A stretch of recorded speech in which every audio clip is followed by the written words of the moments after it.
صاحب پاکستان کی سیاست میں ایک خاص طرز فکر، ایک خاص انداز سیاست کے اعتبار سے پہچانے جاتے ہیں. ان کا حب وطن کا ایک خاص نظریہ اور خیال ہے جس کو وہ متواتر بیان کرتے رہے ہیں.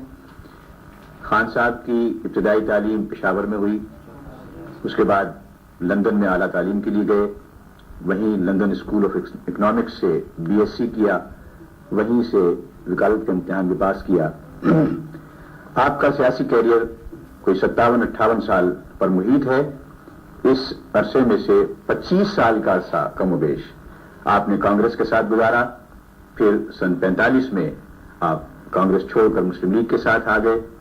قیام پاکستان کے بعد پہلے وزیر اعلیٰ بنے سرحد کے، صوبہ سرحد کے 53 تک. اس کے بعد تقریباً سوا سال کا عرصہ آپ نے ایک مرکزی وزارت کے طور پر گزارا، مرکزی وزیر کی حیثیت سے. اس کے بعد آپ مسلم لیگ کے صدر منتخب ہوئے سردار عبدالرب نشتر کے بعد، اور صدر رہے 58 کے بعد جبکہ سیاسی پارٹی میں پابندی لگی. اس کے بعد آپ وکالت کی طرف چلے گئے. پھر دوبارہ جو سیاست میں داخل ہوئے ہیں وہ 70 کے انتخابات اور اس کے بعد 72 میں جب پیپلز پارٹی کی حکومت کے ساتھ انہوں نے الائنس کیا اس میں شامل ہوئے. اور اس حکومت سے جنوری سن 77 میں آپ نے استعفیٰ دے کے علیحدگی حاصل کی. پھر پیپلز پارٹی سے دوبارہ اس وقت انتخابی اتحاد کیا جب اکتوبر سن 1977 کے انتخابات کا اعلان کیا گیا تھا. یہ ہے مختصر سا ایک خاکہ آپ کے سیاسی کیریئر کا.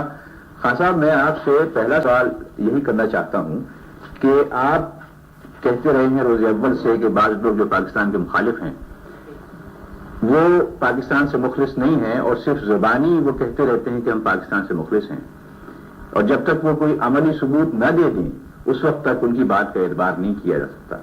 تو ذرا یہ فرمائیے کہ وہ عملی ثبوت کیا ہے جو آپ چاہتے ہیں ان سے کہ وہ اپنے حب وطن کا دیں.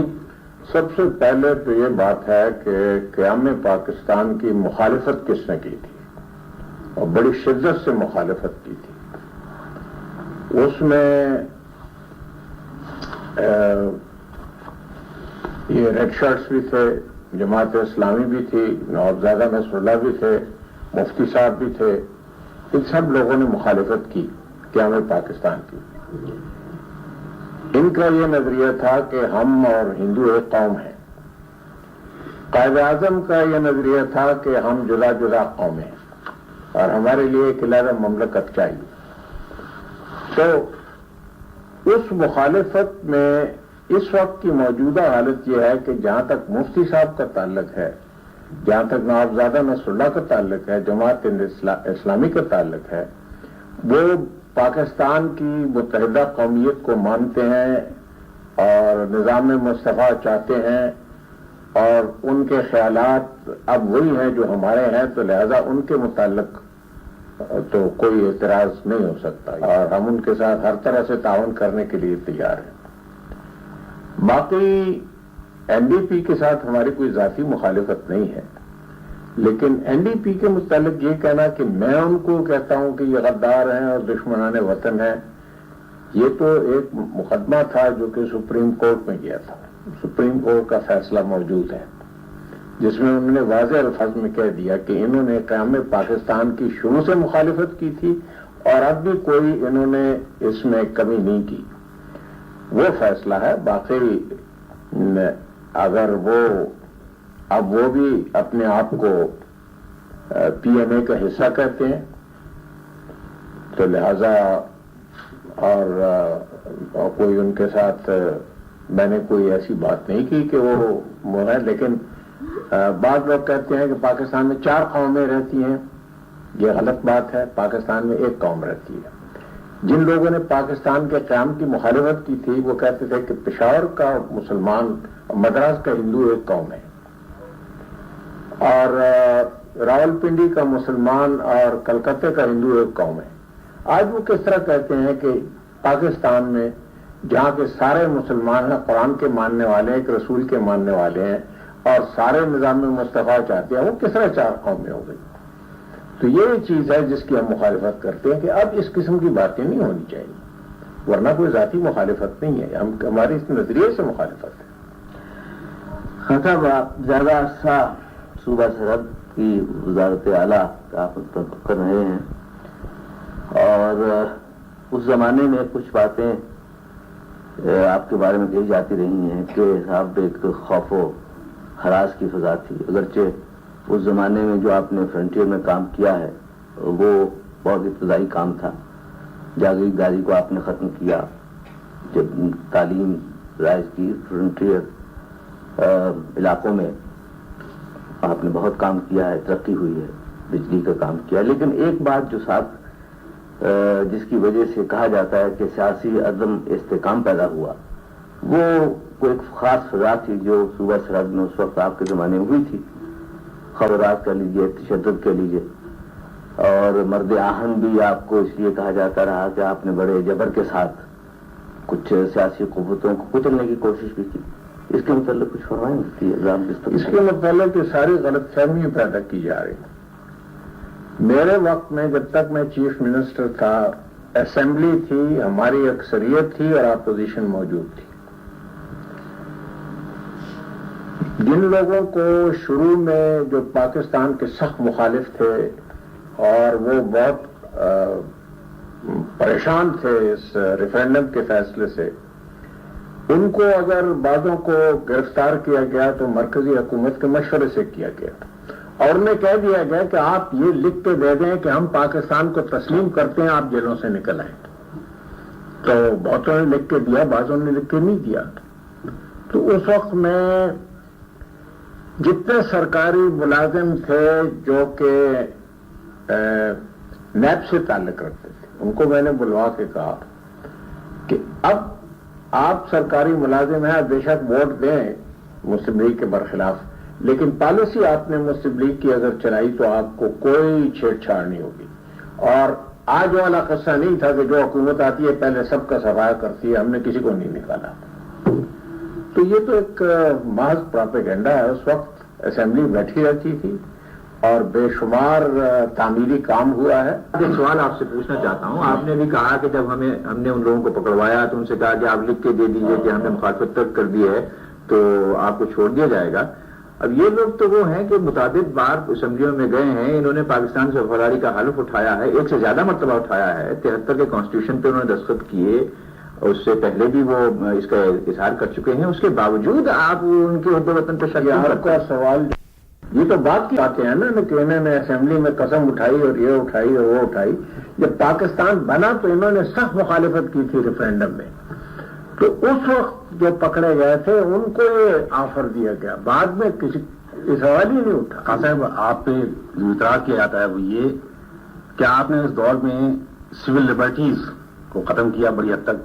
کس وقت؟ الیکشنز، جو میں عرض کروں آپ سے، الیکشنز ہوئے تو اس میں بھی کچھ دھاندلی ہوئی، اور جو جمہوریت کے تقاضے تھے آپ نے بہت خدمت تو کی، اور بہت سے نمایاں آپ کے وہاں پر کارآ نمایاں ہیں، لیکن یہ کہ الیکشنز میں بھی اور سول لبرٹیز میں بھی جمہوریت کو فروغ آپ نے نہیں دیا، یہ کس حد تک درست ہے؟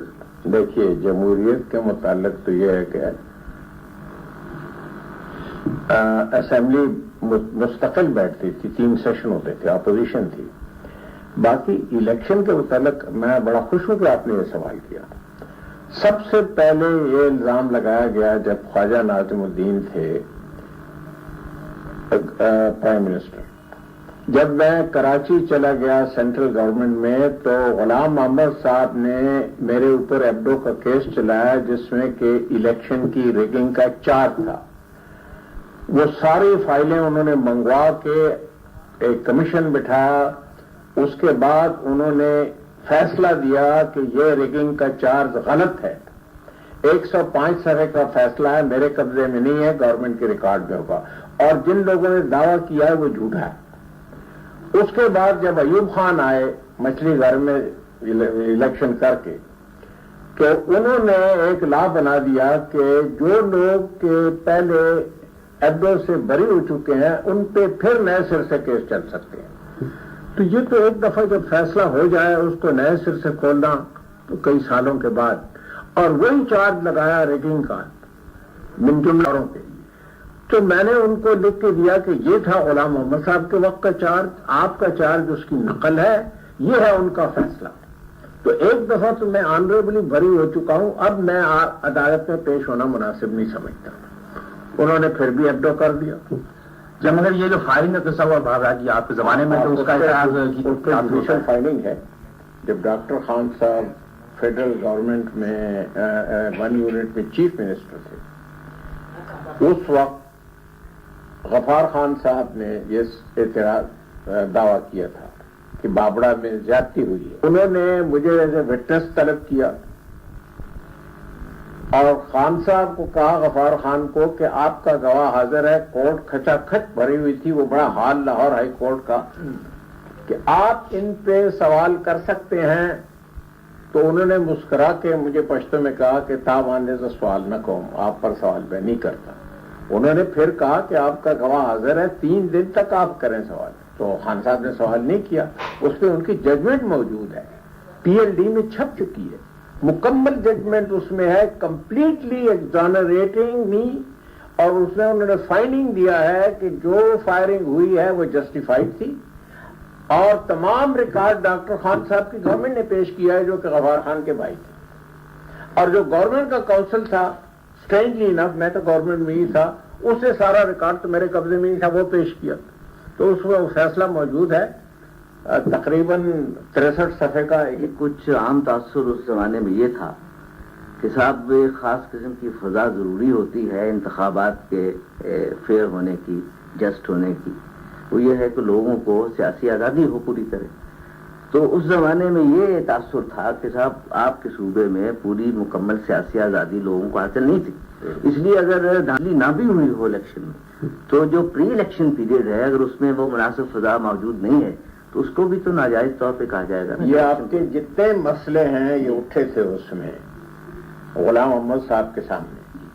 یہ جو کچھ آپ کہہ رہے ہیں یہ اٹھے تھے, ایویڈنس ریکارڈ کی گئی تھی, فائنڈنگ دی گئی تھی کہ یہ غلط ہے. It's a complete false allegation. ہر الیکشن میں یہ تو ہوتا ہے, کسی ملک میں وہ کہتے ہیں کہ جی یہ انفیئر الیکشن تھی, ریٹ تھی, لیکن here you have got and he, وہ بطور گورنر جنرل مجاز,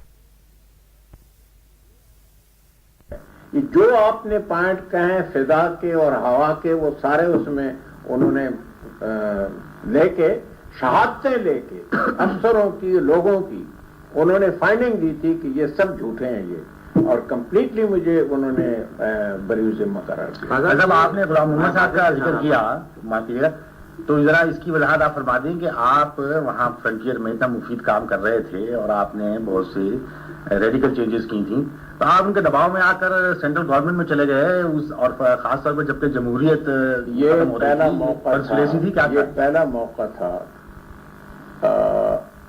کہ جبکہ سینٹر میں لوگوں کو خطرہ محسوس ہونے لگا کہ یہ کام اچھا کر رہا ہے, پاپولر ہو گیا, اس کو لہذا یہاں سے کھینچا جائے.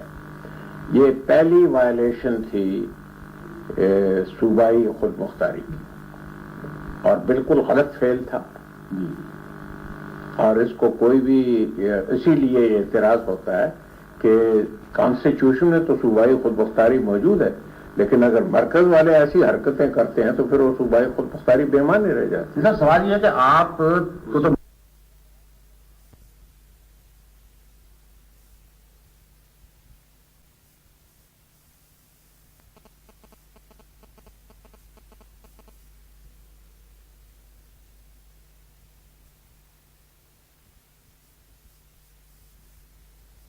کیا ہوگا. اگر میں نے مقرر کرنا ہوتا تو غالباً میں کسی اور کو کرتا, اس کا میں نام نہیں لینا چاہتا, مجھ سے نہیں پوچھا کہ ادھر آپ کہتے ہیں کہ مجھے زبردستی لے گیا, ادھر آپ کہتے ہیں کہ میرے پاؤں پڑے کہ تم اپنا سکسیسر مقرر کرو. یہ تو کنفلکٹنگ اسٹیٹمنٹ ہے. میں اس وقت آپ کی توجہ دلانا چاہتا ہوں پاکستان کی سیاست کے اس اہم سال کی طرف, سن 58 کی طرف, جب آپ نے مسلم لیگ کے صدر کی حیثیت سے کافی سیاسی ایجیٹیشن کو آگے بڑھایا تھا اور 30ویں لمبے جلوس کا اعلان کیا تھا. اس کے فوراً بعد ہی ملک میں پہلا معاشرہ لگا تھا. اس کے بعد سے اب تک وہ جلوس نکلتا چلا آ رہا ہے. تو ذرا ایسا یہ بتائیے کہ اس کے بعد ہماری سیاست میں ایسی کیا خرابی آ گئی کہ ہمارا اس سے پیچھا نہیں چھوٹتا اور یہ سیاسی ہماری سیاست میں جو خرابی ہے وہ یہ ہے کہ ہمارے ملک کے اندر کچھ لوگ ہیں جو کہ بیرونی اثرات کو قبول کرتے ہیں اور بیرونی بڑی طاقتوں کے پالیسی کے مطابق چلنا چاہتے ہیں. وہ آج کل کا زمانہ تو گزر گیا نا کہ ایک طاقت جا کے فزیکل پوزیشن کرے، وہ تو چلا گیا. اب وہ ایسی گورنمنٹ بناتے ہیں جو کہ یس مین کی ہو. تو میں تو یس مین کسی کا ہو نہیں سکتا. میں تو صاف کہتا تھا کہ جہاں تک اسلام اور پاکستان کے انٹرسٹ ہیں وہ سب سے اول ہیں، اس پہ کوئی کمپرومائز میں نہیں کروں گا. باقی میرے اور کسی فارن پاور کے انٹرسٹ پاکستان کے، میرے ملک کے، وہ ایک ہیں تو اس میں بالکل تعاون ہے. یعنی ہم کیمپ فالوور میں نہیں بننا چاہ رہا تھا، میں بحیثیت خود مختار ملک کے سیاستدان کے اس پوزیشن میں کام کرنا چاہتا. اور میں نے کبھی بھی کسی فارن اثر کو قبول نہیں کیا. میں سمجھتا ہوں کہ ہماری بدقسمتی کی وجہ یہی ہے. اگر ہم لوگ متحد ہو جائیں، ہمارے اندرونی جو معاملات ہیں اس میں ہم اختلاف رکھ سکتے ہیں. جمہوریت کا تقاضا ہے کہ اندرونی معاملات میں کس طرح یہ چیز، ایک کہتا ہے کہ یہ طریقہ ٹھیک ہے، دوسرا کہتا ہے یہ طریقہ ٹھیک ہے، اس میں اختلاف ہونے چاہیے. لیکن ہماری قوم ہم میں اتنی طاقت نہیں ہے کہ ہم بیرونی معاملات میں بھی اختلافات رکھیں. آپ نے دیکھا کہ بڑی بڑی ملکوں میں مختلف جو پارٹیاں ہوتی ہیں وہ بھی نیشنل انٹرسٹ میں، فارن افیئرز میں ایک پالیسی اختیار کرتے ہیں. تو یہ چیز ہمارے ملک میں بھی ہونی چاہیے کہ ہمارے اندرونی اختلافات ہوتے ہوئے جب تک کہ ہم اپنے ملک کے مفاد کے لیے جہاں تک بیرونی پالیسی کا تعلق ہے متحد نہیں ہوں گے، پاکستان کو کبھی سیاسی استحکام حاصل نہیں ہوگا. اصل بھی خارجہ پالیسی کا آپ ذکر کر رہے ہیں تو ذرا حالات حاضرہ پہ بھی آ جائیں. ہاں بالکل. کہ اس وقت جو صورتحال ہے اس خطے میں خاص طور پر یہ کافی تشویشناک ہے. ان تمام حالات کو دیکھتے ہوئے آپ کیا کہیں گے کہ ہمیں خارجہ پالیسی پہ کچھ نظر ثانی کرنے کی ضرورت ہے یا کہ اور ہمیں قدم اٹھانے کی ضرورت ہے کہ یہاں کم از کم اس ریجن میں، ساؤتھ ایشیا میں ہماری پوزیشن مستحکم ہو؟ جہاں تک خارجہ پالیسی کا تعلق ہے وہ کیا کہتے ہیں، بائی پارٹیزن کہتے ہیں. جی وہ کیا کہ یعنی سب کی ایک ہی ہونی، بائیلیٹرل. ہمارے یعنی مختلف سیاسی پارٹیاں ہمارے جیسے ملک کا جو ڈیولپنگ ملک ہے، تمام سیاسی پارٹیوں کو جہاں تک خارجہ پالیسی کا تعلق ہے ایک ہونا چاہیے. ہم دنیا کے سامنے ایک متحدہ محاذ پیش کریں، یہ ہماری بقا کے لیے یہ سب سے بڑی ضمانت ہے. باقی خارجہ پالیسی کوئی مقدس گائے نہیں ہے کہ اس میں تبدیلی نہیں ہو سکتی. خارجہ پالیسی پاکستان کے اور اسلام کے مفادات کو دیکھ کر بدلتے ہوئے حالات کے ساتھ بدلنی چاہیے. اور گزشتہ تجربے جو ہمارے ہوئے 30 سالوں میں کہ ہم نے جہاں امیدیں باندھ رکھی تھیں کہ یہ ہوگا وہ ہوگا، اگر وہ امیدیں پوری نہیں ہوئی تو پھر ہمیں سوچنا چاہیے. ہمیں یہ بھی دیکھنا ہوگا کہ ہم ایشیا میں رہتے ہیں اور ایشیا میں رہتے ہوئے ہمیں پہلی چیز یہ ہے کہ اپنے جو ارد گرد ہمارے لوگ ہیں ان کے ساتھ تعلقات اچھے کرنے ہوں گے. باقی دنیا کے ساتھ بھی ہونے چاہیے ضرور، لیکن یہ ہے کہ ہمیں اپنے اوپر انحصار کرنا چاہیے، سب سے بڑی بات ہے. اور 30 سال جب سے پاکستان بنا ہے اس میں جہاں کہیں ہم دیکھیں کہ ہم نے کہاں انحصار کیا اور اس کا ہمیں کیا بدلہ ملا، ان تمام تجربوں میں خارجہ پالیسی بدل سکتی ہے. میں ذرا سا پیچھے جانا چاہتا ہوں. آپ کا زمانہ وزارت داخلہ کا جو گزرا ہے 5-5.5 سال کا، اس کی طرف توجہ دلانا چاہتا ہوں.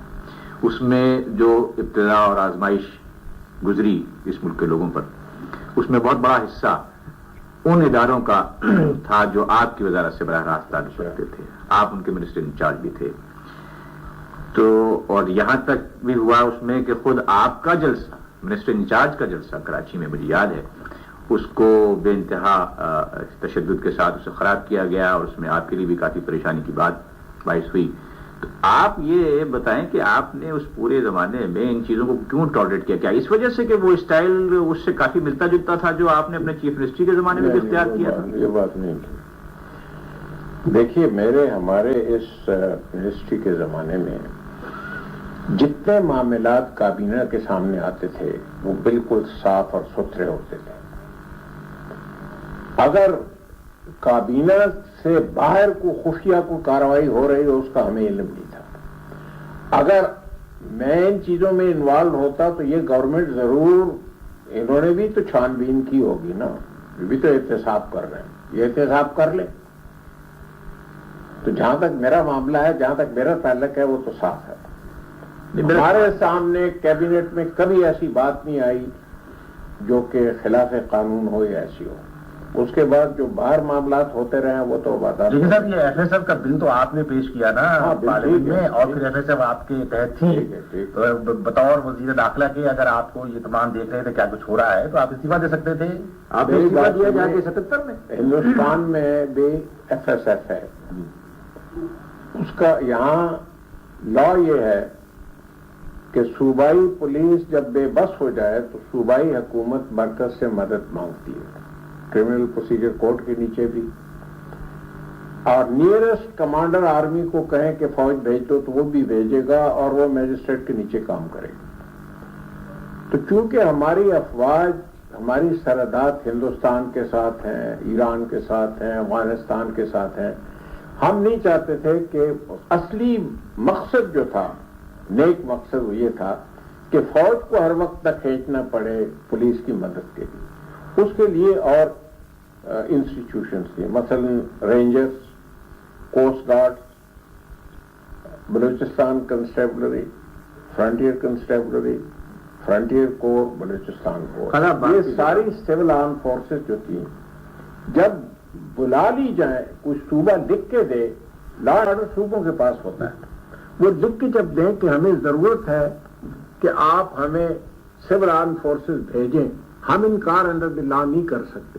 مگر جس وقت کہ وہ وہاں پہنچ جائے تو وہ وہاں کی صوبائی حکومت کے ماتحت ہوتے ہیں اور میجسٹریٹ کے ماتحت ہوتے ہیں, اس کی ذمہ داری جو ہے ہم پر نہیں آتی.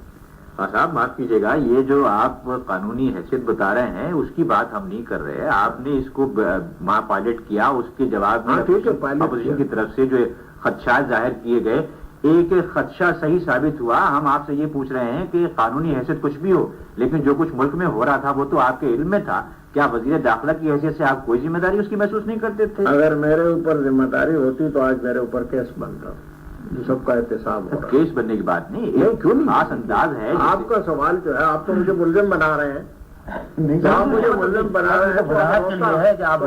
گورنمنٹ کو چاہیے کہ وہ نکالے کچھ میرے برخلاف. جب وہ نہیں نکال سکے یا ابھی تک نہیں نکال سکے تو اس کا مطلب یہ ہے کہ مجھے ان ایکسٹرا لیگل ایکٹیویٹیز کا کوئی علم نہیں تھا. جناب ایک بات ذہن میں آتی ہے کہ جب انتخابات 70 کے ہو رہے تھے تو اس وقت آپ کا خاص موقف تھا اور اتحادی نظریہ بھی آپ بیان کرتے تھے. اس وقت اسلامی سوشلزم کی بات چلتی تھی, آپ نے بہت اس کی شد و مت سے مخالفت کی الیکشن کمپین کے دوران. لیکن جب الیکشن ہو چکا, جب حکومت بنی تو آپ نے پھر پیپلز پارٹی کے ساتھ اتحاد کر لیا. تو کیا پیپلز پارٹی کے جب موقف تھا وہ آپ نے تسلیم کیا, اس لیے اتحاد کیا, یا یہ خیال تھا کہ شاید پیپلز پارٹی نیب کے ساتھ کوئی اتحاد کر لے اور اس اتحاد کو روکنے کے لیے آپ شامل ہو گئے تھے پیپلز پارٹی؟ جی, آپ کا سوال بالکل بجا ہے. پیپل پارٹی کہتی تھی کہ ہماری معیشت سوشلزم, ٹھیک ہے. پیپل پارٹی نے جو آئین بنایا اس میں یہ لکھا کہ کوئی چیز قرآن اور سنت کے برخلاف نہیں مانی جائے. میں نے بحیثیت انٹیریئر منسٹر یہ اعلان کیا کہ آپ سوشلزم کے نام پہ کوئی چیز کریں گے جو اسلام کے مطابق ہو, ہم اس کو ایکسیپٹ کریں گے. لیکن اگر آپ نے کوئی چیز ایسی کی جو اسلام قرآن اور سنت کے برخلاف ہے, ہم اس کو ایکسیپٹ نہیں کریں گے.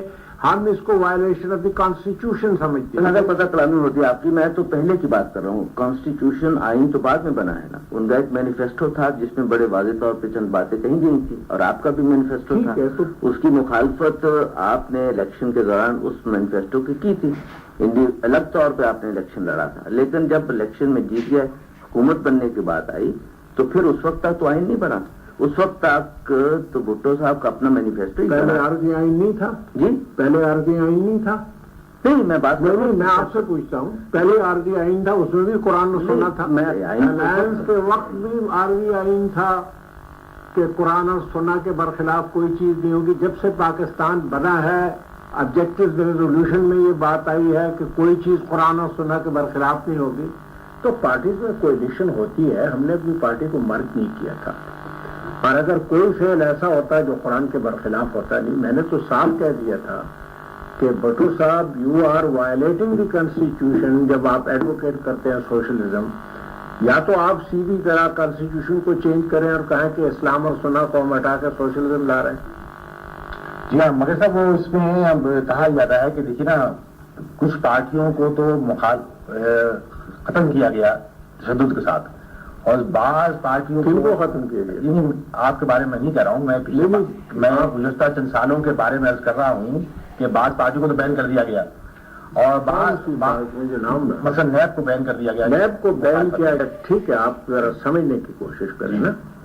نیب کو بین کیا گیا کہ کانسٹیٹیوشن میں یہ پروویژن تھی کہ کسی پارٹی کو گورنمنٹ بین نہیں کر سکتی تھی. کانسٹیٹیوشن کا یہ مطالبہ تھا کہ وہ کیس لے کے جائیں سپریم کورٹ میں. وہ کیس لے کے گئے سپریم کورٹ میں, سپریم کورٹ نے ان کو بین کیا. گورنمنٹ نے بین نہیں کیا, گورنمنٹ ایز این ایپلیکینٹ وہاں گئی ہے. تو آپ جو ہے نا اس ساری چیز کی پروپورشنز کو ذرا, کیونکہ آپ نے بڑا جنرلائز کر دیا, بہت سی پارٹیوں کو بین کیا گیا, کوئی پارٹی بین نہیں ہوئی. ایک پارٹی بین ہوئی, اور وہ گورنمنٹ کو اختیار نہیں تھا بین کرنے کا. کانسٹیٹیوشن میں یہ لکھا تھا کہ وہ ایز اے سپلائنٹ جائیں گے سپریم کورٹ کے بعد. اس ضمن میں جو کر رہا تھا, مقصد یہ تھا کہ اپوزیشن کو فنکشن کرنے دینا چاہیے جمہوریت میں, کیونکہ یہ جو جمہوریت ہے تو اس کے دو پہیے ہیں, ایک سرکاری پارٹی اور ایک اپوزیشن. تو اپوزیشن کو کافی ناکارہ بنا دیا گیا, اس پہ یعنی اس قدر ظلم و تشدد کیا گیا, یہ تو سب کے سامنے ہے. یہ میں چیز کر رہا تھا.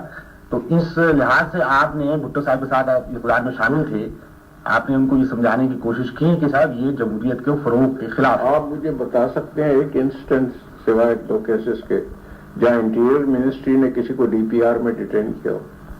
آپ کو پتا ہے کہ law and order provincial subject ہے, آپ کو پتا ہے کہ پروونشل اٹانومی ہے جس کے آپ بھی دائی ہوں گے ضرور.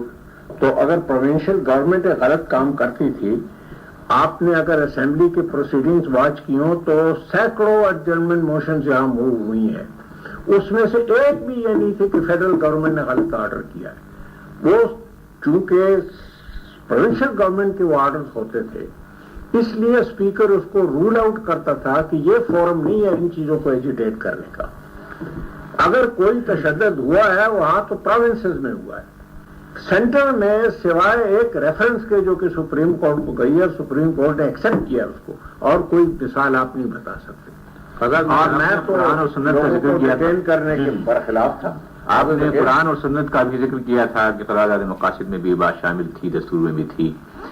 یہ فرمائیے کہ اس ملک کے لوگ متفقہ طور پر کہتے چلے آئے ہیں اسلام ہونا چاہیے, تو وہ اسلام کا کون سا حصہ ہے جو واقعتاً حکومت کو نافذ کرنا چاہیے؟ سمجھتا ہوں جہاں تک میں نے قرآن کو پڑھا ہے اور سمجھا ہے, جہاں عبادت کا ذکر ہے اس کے ساتھ یہ ہے کہ غرباء کے لیے پور ریٹ بھی دو. جو غریب ہو, بیمار ہو, غریب رشتہ دار ہو, مسافر ہو, یہ دونوں چیزیں ایک جگہ بریکٹ کی ہوئی ہیں ہر جگہ. تو جہاں تک کہ عبادت کا تعلق ہے وہ تو علماء اور سارے مسلمان جانتے ہیں کہ نماز, روزہ اور یہ زکوٰۃ اور حج فرض ہے. لیکن میں سمجھتا ہوں کہ موجودہ حکومت کو چاہیے کہ اس دوسرے پہلو کی طرف بھی زیادہ توجہ دے, یہ غربت کے برخلاف جہاد, ان ایمپلائمنٹ کو کم کرنا چاہیے, یہ دیکھنا چاہیے کہ کوئی بھوکا نہ رہے, لوگوں کے لیے کام پیدا کرنا چاہیے, اور جو ضروریات زندگی ہیں لوگوں کی اس کی پروڈکشن اتنی ہو کہ وہ ان کے آمدنی ان کو اجازت دے سکے کہ وہ اس کو خرید سکے.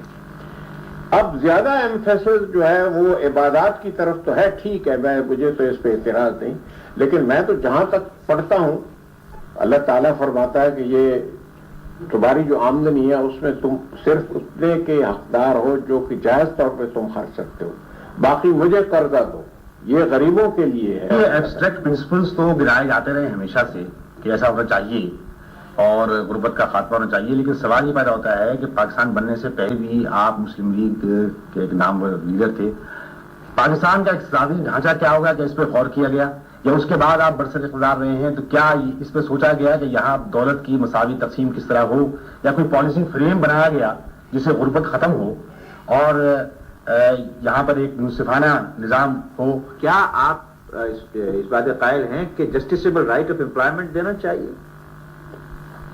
دیکھیں، آپ اس سے انکار کس طرح کر سکتا ہوں؟ میں تو یہ کہتا ہوں کہ ہمارے وسائل بھی تو محدود ہیں نا، ہمیں کام بھی کرنا چاہیے نا، ہماری پروڈکشن بھی زیادہ ہو نا، اس طرف توجہ بھی دینی چاہیے نا۔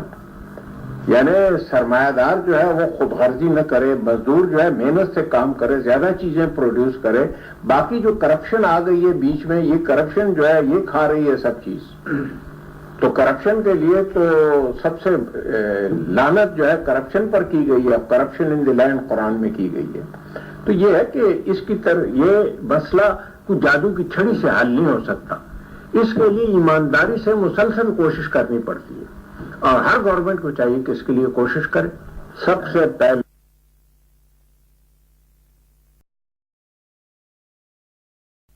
مسلسل کوشش کرنی پڑتی ہے، اور ہر گورنمنٹ کو چاہیے کہ اس کے لیے کوشش کرے۔ سب سے پہلے اس ملک سے کرپشن کو دور کرنا ہوگا۔ کرپشن کا اتنا بڑا ریکٹ ہے کہ مجھے تو ڈر ہے کہ اگر کسی نے کرپشن کے برخلاف سیریس سٹیپس لیے تو اس کو مار دیں گے یہ لوگ، یہ اتنی زبردست یہاں لابی ہے۔ اور ہماری قوم جو ہے کرپٹ آدمی کو برا نہیں سمجھتی، ہماری قوم میں یہ عادت پڑ گئی ہے کہ ان کا کام نکلتا ہو تو رشوت دینے کے لیے بھی تیار ہو جاتے ہیں۔ جو شخص کے وہ جانتے ہیں کہ وہ کرپٹ ہے اس کو زیادہ جھک کے سلام کرتے ہیں۔ یہ تو ہمارے جو اخلاقی قدریں ہیں اس میں بھی ایک انقلاب آنا چاہیے نا، کہ ہم برے کو برا کہیں، کرپٹ کو کرپٹ کہیں، جو لوگ ساری اکانومی کو ڈسٹرائے کر رہے ہیں۔ کیا آپ کے خیال میں یہ اس میں کافی بڑا حصہ اس بات کا نہیں ہے کہ یہاں معاش لوگوں کا خراب ہے اس لیے اخلاق بھی خراب ہو رہا ہے؟ معاش تو نہیں ہے، پہلے ٹریننگ تو گھر میں ملنی چاہیے، اس کے بعد اساتذہ کو چاہیے کریں، پھر علماء کا بھی کام ہے کہ ان کو ہدایت کریں۔ یہ تو ایک کانسٹنٹ اسٹرگل ہے، آپ کو پرفیکٹ سوسائٹی تو کہیں بھی دنیا میں نہیں ملے گی۔ اچھا خان صاحب، آپ صوبائی خود مختاری کا بھی آپ نے بیچ میں ذکر کیا تھا، آپ یہ فرمائیے کہ صوبائی خود مختاری کا ایک مسئلہ تو بہرحال موجود رہا ہے ہمارے ہاں اور بھی ہے، آپ اس کو کس طرح سے کریں گے حل؟ دیکھیے، بھٹو صاحب کے وقت میں سنورنے کی ضرورت کیا ہے، یہ نیپ والے بھی تھے، این ڈی پی والے، ساری پارٹیاں بیٹھی 4 دن کہ پہلے ڈویژن آف پاورز ہو، جو شاید کانسٹیٹیوشن سے پہلے ہم بیٹھے 4 دن، اور اس کے بعد 54 کلازز کا ایک ایگریمنٹ لکھا گیا جس پر سب نے دستخط کیے کہ ہم سیٹسفائیڈ ہیں۔ جب ہم باہر نکلے تو آپ صاحبان، آپ کے پریس والے، وہ چیزیں یہ پکڑ کے آگے کھڑے تھے، تو میرے ہاتھ سے بھی ایک مخالف پارٹی والے نے چھین لی، کہا ہم بڑے مطمئن ہیں، ٹھیک ہو گیا فیصلہ۔ ولی خان صاحب کی سٹیٹمنٹ آن ریکارڈ ہے کہ پاکستان میں پروونسز کو انڈین پروونسز سے زیادہ پاور دی گئی ہے۔ اب سوال یہ ہے کہ آپ پاور دے دیں، خواہ سینٹر کو دیں یا صوبوں کو دو، اگر وہاں سے جو لوگ نااہل الیکٹ ہو جائیں اور وہ اس پاور کو یوز نہ کر سکیں، اور وہ اس بہانے پہ بس جان چھڑائیں کہ بیوروکریسی جو ہے وہ سب کچھ کر رہی ہے، بیوروکریسی کر رہی ہے، تو ٹھیک ہے نا، ایسے لوگوں کو بھیجیں جو کہ بیوروکریسی پر نظر رکھے، اگر بیوروکریسی ٹھیک کام کرتی ہے تو ان کو انکریج کرے، اگر غلط کام کرتی ہے تو ان کو سمجھ ہو کہ یہ غلط کر رہی ہے اس کو۔ تو یہ ہے کہ اچھے لوگ یہ الیکٹ کریں تاکہ وہ، مگر اس کیلیبر کے لوگ نہیں الیکٹ ہوئے تو وہ اس پاور کو یوز نہیں کر سکے، پاور بہت زیادہ ہے پروونسز کے پاس. آپ دیکھیں اسپین میں جو علیحدہ موومنٹ ہے اس میں کون سے علاقے میں ہے, باسک ایریا میں, وہ صرف یہ مانگتے ہیں کہ ہمیں اپنے علاقے کی پولیس کے سپاہی دو اور ہمیں اپنے جج دو. یہاں تو بڑی پاورز ہیں پروونسز کے پاس. اگر ہمارے لوگ نیک آدمی اور ٹھیک آدمی اور سمجھدار آدمیوں کو جو کہ کسی غرض کے لیے نہ جائیں, تجارت کے لیے نہ جائیں, خدمت کے جذبے کے لیے جائیں, تو وہ ضرور کنٹرول کر لیں گے. اب بیوروکریسی کو کیسے ایک شخص کنٹرول کر سکتا ہے جس کو پتہ ہی نہیں کہ بیوروکریٹ نے کیا نوٹ لکھا ہوا ہے, سمجھے, وہ جا کے پوچھے. صاحب آپ کا کیا خیال ہے کہ یہ جو خرابیاں جن کی طرف آپ نے اشارہ کیا ہے, اس کے لیے اس بات پہ بھی کچھ غور کیا جائے کہ آیا نظام حکومت جو ہے اس وقت مناسب ہے؟ آپ نے کچھ اپنی تقریروں میں اور اس سے پہلے یہ کہا ہے کہ اس ملک کے لیے صدارتی طرز حکومت مناسب ہوگا, اگرچہ اس کو ریجیکٹ کر دیا گیا تھا ایوب صاحب کے بعد. تو یہ اس کے بارے میں آپ کا کیا خیال ہے کہ کیا ہونا چاہیے؟ یہ میرا خیال ہے کہ یہ کام جو ہے جو اسمبلی الیکٹ ہو کے آئے وہ کرے. میرا اپنا خیال ہے کہ ہمارے مزاج کو اور ان برائیوں کو دور کرنے کے لیے صدارتی طرز حکومت زیادہ سوٹیبل ہے. وہ بھی ایک جمہوری ہے. یو ایس اے میں صدارتی طرز حکومت ہے اور ملکوں میں بھی طرز حکومت ہے. اس پہ سوچا جائے جب نئی اسمبلی آئے کہ بھائی یہ ایم پی ایز اور ایم این اے جو کرپشن کرتے ہیں اور بلیک میل کرتے ہیں منسٹروں کو, اور منسٹر کرپشن کرتے ہیں, اس کی وجہ کیا ہے؟ بیکاز کیونکہ وہ ان کے ووٹوں پر انحصار کرتے ہیں. تو اگر ایک ملک کا صدر ساری قوم چن لے اور اسمبلی میں سے وہ کیبنٹ بنائے جو کہ اس کے سامنے ذمہ دار ہو, اور وہ صرف 4 سال کے لیے منتخب کیا جائے, دوبارہ اس کو انتخاب میں لڑنے کا موقع نہ دیا جائے تاکہ پھر آئندہ دھاندلیے مانلیے نہ ہو الیکشن میں, تو پھر ممبروں کی وہ جو کرپشن ہے وہ بہت کم ہو جائے گی, دباؤ کم ہو جائے گا. اور اگر کوئی منسٹر کرپٹ اور انکمپیٹنٹ ہے تو یہ نہیں کہ بعد میں 10 سال بعد احتساب ہو, صدر اس کو ڈسمس کر سکتا ہے. اسی طرح صوبے میں بھی گورنر الیکٹ ہونا چاہیے اور صوبائی اسمبلی جو ہے اس کی کیبنٹ ان کے سامنے ذمہ دار ہو. اگر صوبے کا گورنر جو ہے وہ نااہل ہو, انکمپیٹنٹ ہو, تو اس کو ملک کا صدر جس کو سارے ملک نے منتخب کیا وہ اس کو ڈسمس کر سکے. تو یہ طریقہ ہے. اگلی اسمبلی کو سوچنا چاہیے کہ اس سے اگر 4 سال تک پائیدار حکومت بن سکتی ہے, پولیٹیکل کرپشن کم ہو سکتی ہے, تو اس کو کنسیڈر کیا جائے. میں یہ نہیں کہتا کہ یہ امپوز کیا جائے, یہ لوگ اپنی مرضی سے کریں. اگر ان کو یہ پارلیمانی نظام زیادہ پسند ہے تو پھر ٹھیک ہے, جمہوریت ہے, پارلیمانی نظام. لیکن صاحب اسمبلیوں جو آپ نے بڑا فرمایا کہ جمہوری تقاضے یہی ہیں کہ اسمبلیاں کا فیصلہ کریں. اسمبلی میں آنے سے پہلے یہ جو جداگانہ انتخابات ہیں اس کا فیصلہ کر لیا گیا ہے, اگرچہ 30 سال تک ہماری کنسٹیٹیوشن میں جوائنٹ الیکٹریٹ تھا. اس کے بارے میں کیا فرماتے ہیں؟ تک کہ مجھے اقلیت والے ملے ہیں تو زیادہ وہ لوگ ملے ہیں جو کہتے ہیں کہ جی اکثریت ہمیں منتخب نہ کریں, ہم اپنے منتخب کریں. بعض لوگ ایسے ہیں جو کہتے ہیں کہ نہیں چینج کر سکتی ہے. میرا سوال یہاں ہے نا قومی یکجہتی کا, جس پہ آپ بہت زور دے رہے ہیں. ہاں ٹھیک ہے. تو کیا اس سے قومی یکجہتی کو تقویت ملے گی یا اس سے ایک نقصان پہنچے گا؟ یہ مسئلہ جو ہے کافی بحث طلب ہے. تو آپ نے اقلیتوں کو بھی تو خوش رکھنا ہے نا, بہت تھوڑی تعداد میں ہے. اگر وہ یہ محسوس کریں کہ ان کے جو نمائندے ہیں یہ اکثریت سے چنے ہوئے ہیں, وہ ان کے ہینچمین ہیں, تو یہ بھی ایک فیلنگ ہے, یہ پہلو بھی ہے. تو ہاں صاحب, یہ جو فیصلہ ہوا ہے یہ تو نظریاتی چیز ہے نا, کہ نظریاتی طور پہ یہ ضروری ہے کہ جداگانہ انتخابات رائج کیے جائیں. اب اس میں تو اقلیت کی بات تو نہیں ہے. مگر جو فیصلہ کیا گیا ہے وہ تو اس لیے ہے کہ 30 سال میں یہ جو فیصلہ تھا مخلوط انتخابات کا, یہ صحیح نہیں تھا, یہ ہمارے نظریاتی طور پہ مطابق نہیں تھا, اس لیے اس کو ریورس کرنا ضروری ہے. میں اس لیے بھی ریورس کیا گیا کہ اقلیتوں کو نمائندے نہیں الیکٹ ہو سکے. یعنی اگر ایسی ماحول ہو جس میں کہ مشترکہ ووٹ ڈالنے سے اس ملک میں اتنی وسیع القلبی ہو کہ اقلیت کے نمائندے آ سکتے ہیں, تو پھر تو ٹھیک ہے, پھر تو نہیں ہونا چاہیے جداگانہ انتخاب. لیکن آج تک جو ہم نے دیکھا ہے تو کوئی بھی الیکٹ ہو کے نہیں آیا, اور وہ وہی جو مسلمان ممبر ہیں وہ ان کو چن لیتے ہیں. وہ کہتے ہیں یہ تو ہمارے نمائندے نہیں ہیں, یہ تو اکثریت کے نمائندے ہیں, یہ تو اکثریت کے پیچھے دوڑتے ہیں. تو اگر آج تک ہم لوگوں نے وسیع القلبی سے بعض کو الیکٹ کیا ہوتا تو پھر جسٹیفیکیشن تھی اس کو ریٹین کرنے کی. میں آپ کو آپ کا ایک بیان یاد دلانا چاہتا ہوں, بہت زیادہ پرانا نہیں ہے. یہ مارچ کے انتخابات سے پہلے آپ نے فروری میں پشاور کے ایک جلسہ عام میں, جو آپ کی پارٹی کا کافی بڑا جلسہ عام تھا, اس میں آپ نے کہا تھا کہ جو لوگ پختونوں کی نمائندگی کا دعویٰ کرتے تھے وہ پی این اے میں شامل ہو گئے جا کے, اور انہوں نے پختونوں سے غداری کی ہے, اور ہماری مسلم لیگ جو پختونوں پر مشتمل ہے اس سے تو وہ ملے نہیں, اور اس مسلم لیگ سے جا کے مل گئے جس میں ایک بھی پختون نہیں ہے. تو یہ ہمیں زبان کچھ ان لوگوں کی میں نے کبھی یہ ناممکن ہے کہ میں مجھ سے ایسا بیان آ جائے.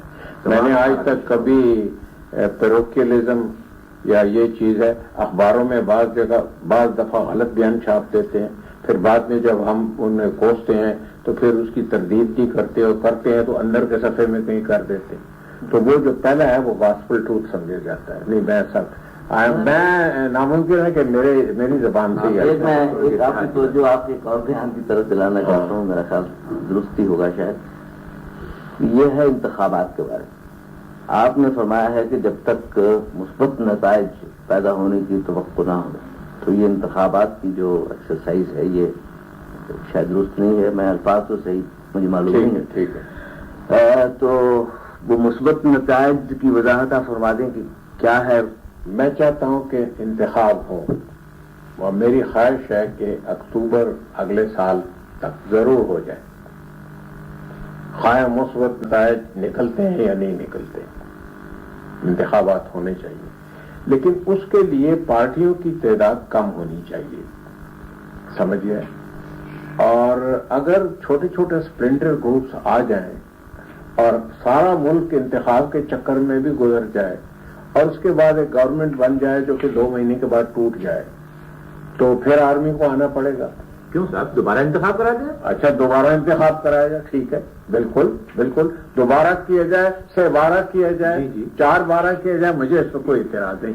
مگر میں سمجھتا ہوں کہ ہمارے ملک میں کوئی اسٹیبل گورنمنٹ نہیں بنے گی جب تک کہ پارٹیوں کی تعداد کم نہ ہو.